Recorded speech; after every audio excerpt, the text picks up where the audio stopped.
Hello everyone, welcome to hobbies with Harini. ఈరోజు నేను చిట్టి ముత్యాలు మటన్ బిర్యానీ ఎలా చేసుకోవాలో చూపిస్తానండి. ఎప్పుడు బాస్మతి రైస్తోనే కాదు, ఒక్కసారి ఇలా చిట్టి ముత్యాల రైస్తో బిర్యానీ ట్రై చేసి చూడండి. టేస్ట్ చాలా బాగుంటుంది, చేసుకోవటం కూడా ఈజీ అండి. బాస్మతి రైస్ అయితే విరిగిపోతూ ఉంటుంది కదా, ఈ చిట్టి ముత్యాల రైస్తో అయితే గనక బిర్యానీ కూడా చాలా పొడి పొడిగా వచ్చి చేసుకోవటం చాలా సింపుల్. ఇది ఎలా చేసుకోవాలో చూద్దాం. ఇప్పుడు దీనికోసం ఒక 1/2 kg మటన్ తీసి శుభ్రంగా కడిగి పెట్టుకోవాలి. అలాగే ఒక 400 grams చిట్టి ముత్యాల రైస్ అండి. కడిగి ఒక అరగంట నానబెట్టుకుంటే చాలు. ముందు కుక్కర్లో మనం మటన్ని కుక్ చేసుకుందాం. కొంచెంగా ఆయిల్ పోసుకుని ఉల్లిపాయ పచ్చిమిర్చి వేసి వేయించుకుందాము. ఉల్లిపాయ చిన్న ముక్కల కింద కట్ చేసుకుంటే బాగుంటుంది. ఫస్ట్ మటన్ కర్రీ వండేసుకుందాము. ఇందులోకి 1 టీ స్పూన్ అల్లం వెల్లుల్లి పేస్ట్ కూడా వేసి ఈ ఉల్లిపాయలు లైట్ గోల్డెన్ బ్రౌన్ కలర్ వచ్చే వరకు ఫ్రై చేసినాక ఒక టమాటా చిన్న ముక్కల కింద కట్ చేసి దాన్ని కూడా ఫ్రై చేసి మటన్ కూడా వేసుకోవాలి. ఇందులోకి కొంచెంగా ఉప్పు, అలాగే కారం, పసుపు, కొంచెంగా గరం మసాలా పౌడరు వేసి మనం ఈ మటన్ని కుక్ చేసుకుందామండి. మామూలుగా మనం మటన్ కర్రీ ఎలా వండుకుంటామో అలా వండుకుంటే సరిపోతుంది. కొంచెంగా కొత్తిమీర కూడా వేసి 1 కప్పు వాటర్ పోస్తానండి నేను. ఇందులో పోసిన వాటరు కొలత గుర్తుంచుకోండి. మనం రైస్ వేసేటప్పుడు ఆ 1 కప్పు తగ్గించుకుంటే సరిపోతుంది. ఇప్పుడు 1 కప్పు వాటర్ పోసి కుక్కర్ మూత పెట్టి విజిల్ కూడా పెట్టి మీడియం ఫ్లేమ్లో 4-5 విజిల్స్ రానిస్తే కనుక మటన్ కుక్ అయిపోతుంది. ఇంతలో మనం బిర్యానీ తాలింపు వేసుకుందాము. ఒక కడాయిలోకి కొంచెంగా ఆయిల్ అలాగే నెయ్యి కూడా వేసి అన్ని పలావ్ దినుసులు వేసుకోవాలి. పలావ్ దినుసులు అన్నీ వేసుకున్నాక ఉల్లిపాయ పచ్చిమిర్చి కూడా వేసి వేయించుకోవాలి. ఉల్లిపాయలు చీలికల కింద కట్ చేసుకుంటే బాగుంటుంది పలావ్ కదా.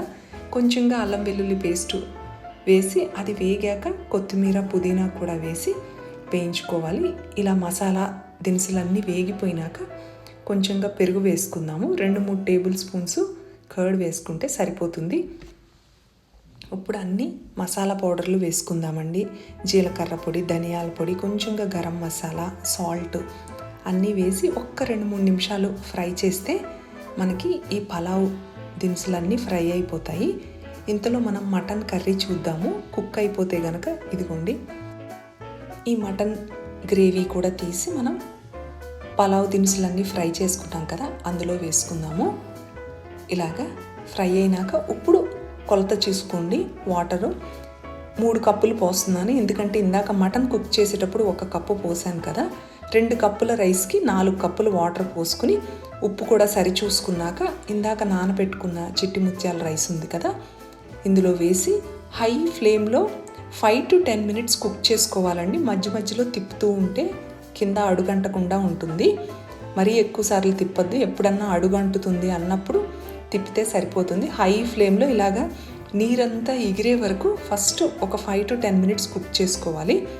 లాస్ట్లో పచ్చిమిర్చి వేసి ఇప్పుడు ఫ్లేమ్ అనేది లోలో పెట్టుకుని మనం దమ్ చేసుకోవాలండి. ఒక ప్యాన్ మీద పెట్టి అది చేసే ముందు ఆవిరి పోకుండా ఇలాగా అల్యూమినియం ఫాయిల్తో కవర్ చేసి పైన ఒక మూత పెట్టి పాత పెనం మీద లో టు మీడియం ఫ్లేమ్లో మనం 10 to 15 minutes దమ్ చేసుకుంటే చాలు. మనకి మన బిర్యానీ రెడీ అయిపోతుంది. లో ఫ్లేమ్లో ప్యాన్ మీద దమ్ చేసుకోవాలండి.